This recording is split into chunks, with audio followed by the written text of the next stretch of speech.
Bonjour Maud. Bonjour Laurent. Vous avez décidé de nous parler ce matin, de nous fâcher, non, mais de parler de la fraude fiscale en France, parce que depuis le début de la semaine, les députés examinent en effet un projet de loi contre cette fraude fiscale. Oui, tout à fait. Et on a atteint un record historique cette année, 100 milliards d'euros de fraude fiscale en France. C'est gros comme chiffre. Alors, on en fait des choses avec 100 milliards d'euros. Pour vous donner une petite idée, c'est le budget qu'a décidé d'allouer l'Union européenne à l'ensemble des membres pour la recherche et l'innovation sur les 6 prochaines années. Donc, ce n'est pas vraiment de l'argent de poche. Alors, on réussit quand même à récupérer un petit peu d'argent chaque année. En 2014, par exemple, Bercy avait réussi à récupérer 2 milliards d'euros auprès d'évadés repentis. Vous savez, on avait laissé l'opportunité à certains de dire, voilà, viens te dénoncer. Voilà, venez vous dénoncer, on ne vous sanctionnera pas. En 2016, on a récupéré 19 milliards d'euros. Alors, cette fois, c'est auprès d'évadés pris la main dans le sac. 19 milliards, c'est pas mal, mais ce n'est pas suffisant sur 100 milliards d'euros. Pour vous dire, ça ne s'est pas du tout arrangé sur les 5 dernières années, puisqu'on a 20 milliards d'euros de fraude de plus qu'en 2013.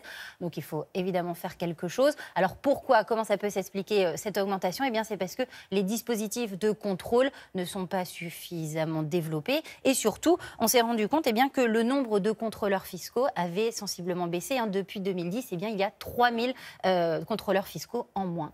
Oui, et puis la repentance, ça n'est jamais facile. Ça commence où, la fraude fiscale, en fait? Alors, la fraude fiscale, ça commence tout simplement sur votre déclaration de revenus. Ça, c'est, on va dire, la fraude la plus basique. Mais il y en existe d'autres un petit peu plus compliquées à dénicher, on va dire. Je vous en ai sélectionné quelques-unes. Alors, il y a ce qu'on appelle la délocalisation fictive du contribuable. En gros, ça, c'est quand vous déménagez en Belgique pour payer moins d'impôts alors que vous continuez à travailler en France. Ça existe, ça? Ça existe, il paraît. Alors, cette délocalisation fictive, ça existe aussi pour les entreprises. C'est pareil, vous déménagez le siège de votre entreprise alors que l'activité se trouve encore en France, mais la taxation est moins élevée dans d'autres États. Etc. Exactement. Il y a aussi ce qu'on appelle l'intéressement sauvage des dirigeants d'entreprise. Qu'est-ce que ça veut dire? Ça, c'est simplement quand vous percevez des gains sur lesquels vous êtes censé payer des impôts, sauf que grâce à un petit montage fiscal pas très transparent, vous échappez à l'impôt. Qu'est-ce qu'on a encore? Ah oui, un petit dernier pour la route, ça, la facturation fictive.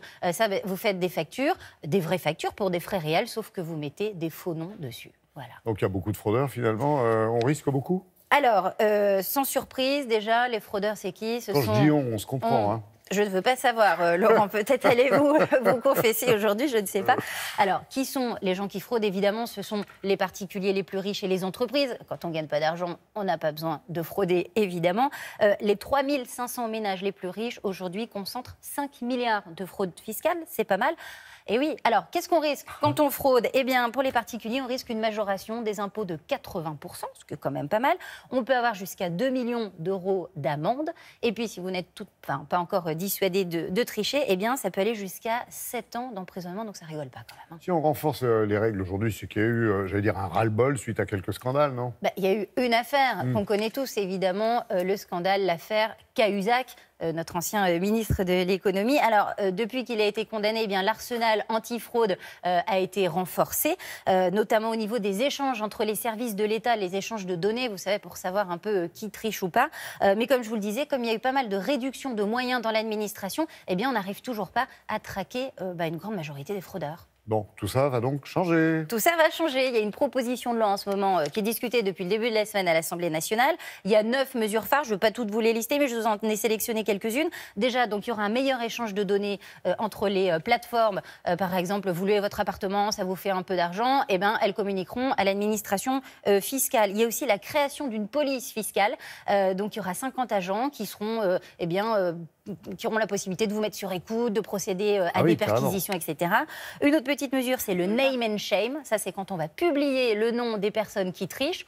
Voilà, c'est un peu la honte. Donc, on se dit que ça va être publié publiquement, en tout cas, les noms. Et puis, la dernière chose, c'est mercredi, les députés qui ont voté pour la fin du verrou de Bercy. C'est-à-dire que tous les cas qui sont poursuivis par l'administration iront également au parquet. Ouais, merci beaucoup. Il y a Mimi qui dit ça rigole pas, mais je vous rappelle le chiffre qu'a donné Maud Descamps. 100 milliards d'euros, la fraude fiscale en France, et plus 20 milliards en 5 ans. C'est-à-dire que non seulement on ne les a pas dissuadés, mais en plus on y est allé de bon cœur. N'est-ce pas? Merci mesdames, merci beaucoup.